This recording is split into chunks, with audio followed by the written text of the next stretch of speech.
I love it when people start off a disagreement about something I've said on a channel or anything I've said in real life, for that matter, with as an American.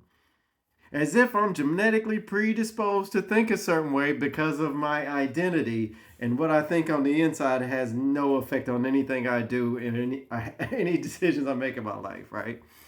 Especially when this person isn't American. So they have this idea of what American is from the outside looking in without actually really knowing any Americans, because they wouldn't say that in the first place if they did know how America really is.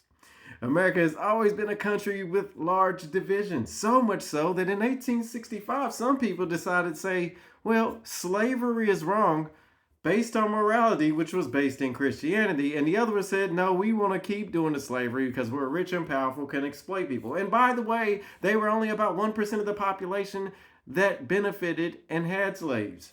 Just putting that out there. So America's been in the Civil War like a lot of countries have.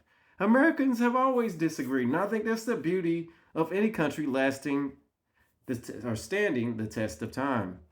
Countries that seem to get along in every aspect usually are dictatorships. And usually you can't oppose them, if you've noticed. So, what I'm really saying is the pillar of democracy isn't people getting along. It's people being able to disagree and work through those disagreements.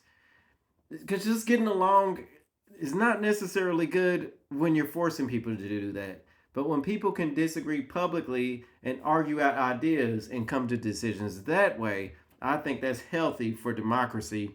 And technically, American is a republic, to be honest.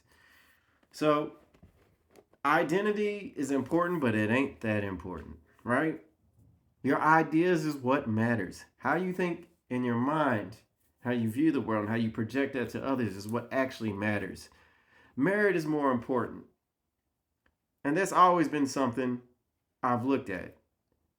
That's how I think I ended up being on the right wing, basically. I'm not an extremist of any kind. I disagree with more right wing politics than left wing. Not even saying I disagree with everything on the left. I think some things that the left does are really good. But when something's being silly and ridiculous, I'm going to identify it. I'm like, I disagree with that, and this is why. Real simple. Not more complex than that. Anyway, y'all take care.